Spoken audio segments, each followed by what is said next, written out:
Hi friends, ഇന്ന് നമ്മളിവിടെ ഉണ്ടാക്കാൻ പോകുന്നത് കോവയ്ക്ക മുരിങ്ങക്ക തക്കാളിക്കറി. അതിന് വേണ്ടിയിട്ട് നമ്മൾ കോവയ്ക്ക മുരിങ്ങക്കായും നല്ല വൃത്തിയായി അരിഞ്ഞ് എടുത്തു വെച്ചു. പിന്നെ തക്കാളി ഉള്ളിയും നമ്മൾ അരിഞ്ഞു.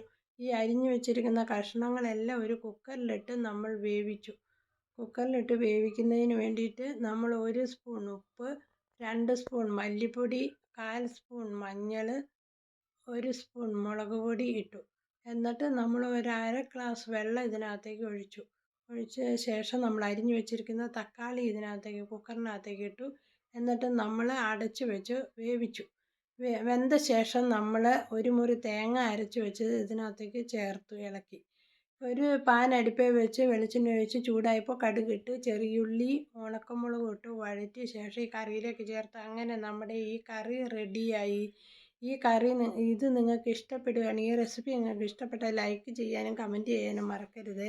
നിങ്ങളുടെ അഭിപ്രായങ്ങൾ അറിയിക്കുമല്ലോ. Thanks for watching.